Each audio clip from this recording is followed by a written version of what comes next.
I belong to the same service where Sri B.G. Deshmukh was there. He was 16 years my senior and a role model not only for the officers of the IAS or people working in government, but outside also.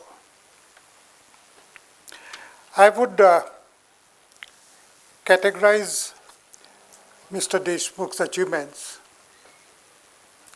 in three parts. First, as an IAS officer who worked in Maharashtra. Second, as an IAS officer who worked in Government of India.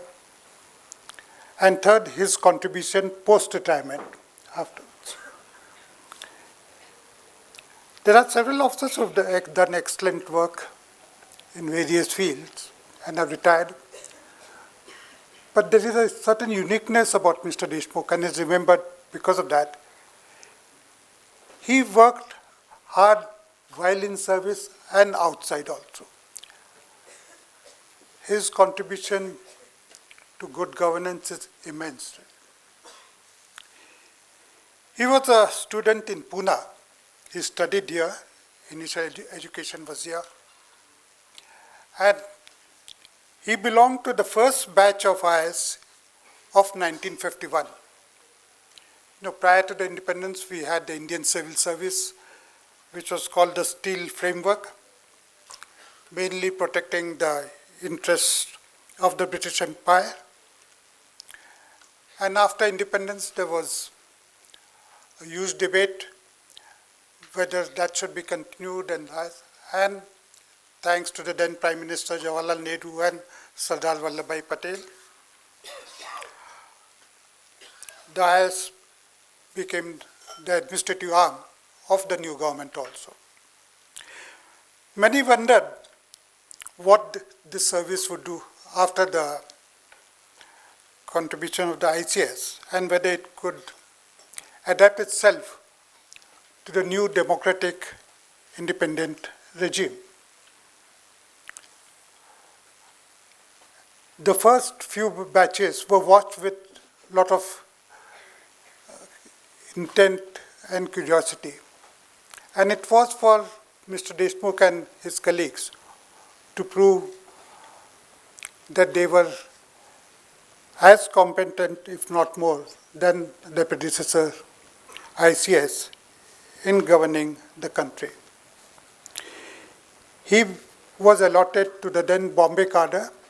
Maharashtra was formed only in 1960. Bombay state that time embraced Gujarat, parts of Maharashtra and parts of Karnataka at the time.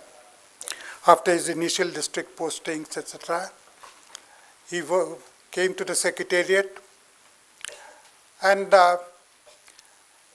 his initial contribution was really in forming a separate Chief Minister's Secretariat with Vasantrao Naik, who was the then Chief Minister. The role of government and particularly of the Chief Minister's office was growing. Earlier, the Chief Minister had only one private secretary. When Mr. Deshmukh took over, he formed the Chief Minister's Secretariat, a different department. It's like your home department, revenue department, social welfare department, etc. A Chief Minister's Secretariat was constituted and continues even today. He was the first Secretary to CM of the department, not PS to the Chief Minister. Later on, after that, he took over as Municipal Commissioner, Bombay, and then subsequently as Chief Secretary, Maharashtra. He went to Government of India several times. He went as Additional Secretary to the Home Ministry and then took over as Secretary Labour in Government of India. He was there for about 4 years and left a mark in the department. I worked in the same ministry in the Labor Department between 85 to 90 and personally saw whatever the stamp that had put on the working of the government. As Secretary Labor, he was also chairman of the Governing Council of the ILO for a year. That was in 1990 or so. Again, at the ILO conferences, people still remembered him at that time. And then he came back and came to Maharashtra as Chief Secretary. Normally, a person would have retired after that as Chief Secretary. But Rajiv Gandhi, who was the then Prime Minister, picked him up as Cabinet Secretary. So he went back to, I think in 1986, he went back to Government of India as Cabinet Secretary, the senior most position in the service. When his turn for retirement came, Rajiv Gandhi took him as Principal Secretary to the Prime Minister. Just as you have the Chief Minister's Secretariat, you have the Prime Minister's Secretariat also. And he headed that office. He served as Principal Secretary to the Prime Minister with 3 Prime Ministers. It was Rajiv Gandhi, it was VP Singh after that, and Mr. Chandrasekhar, with all 3. Subsequently, after retirement, he was director on Tata Sons there. And then he started his contribution to society in a different capacity. He realized the importance of good governance and involving people in achieving that aim. And so he became active initially in Bombay, in several organizations. PCGT, Public Concern for Governance Trust, was constituted by him and Mr. Ribeiro and Dr. R.K. Anand in 2002, I think, in Bombay itself. He was active on other organizations also, like Agni, on the Asiatic Library, on the National Museum, Bombay First, and several NGOs of that kind. Subsequently, he moved to Pune and constituted the Pune branch of PCGT.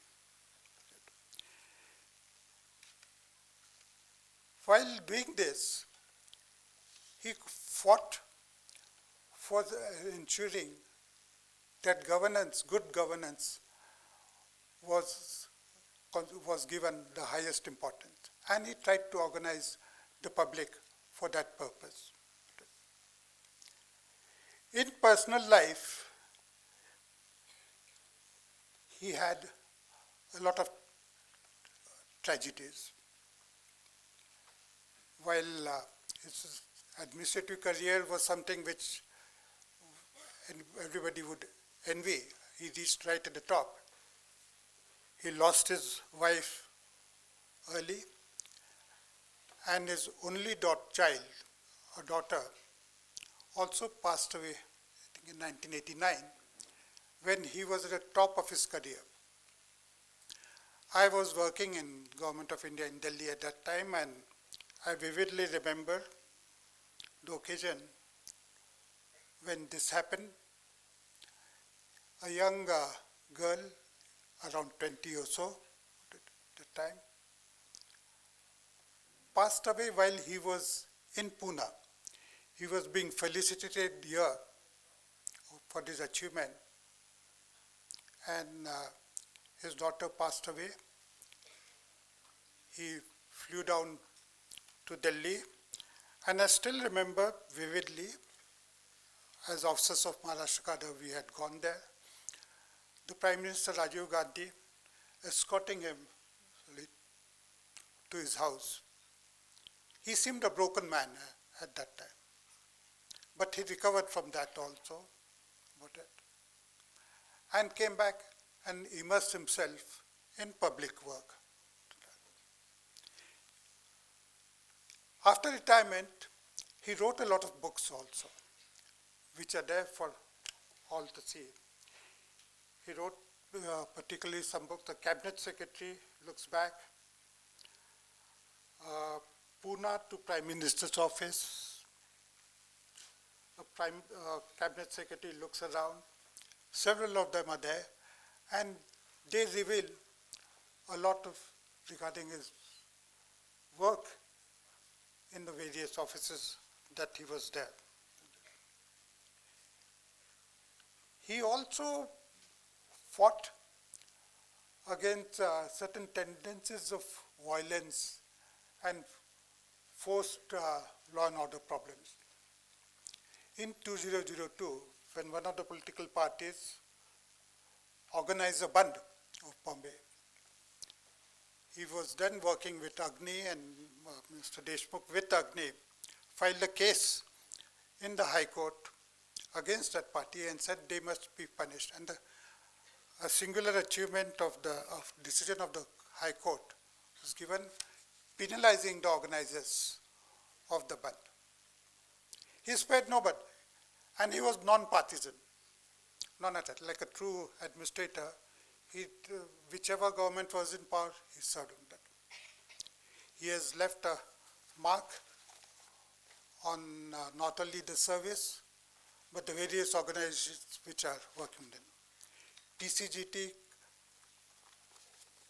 carries his message of working for transparency and against corruption and honesty in government. We members are trying to achieve that purpose in carrying out these activities. Thank you, gentlemen.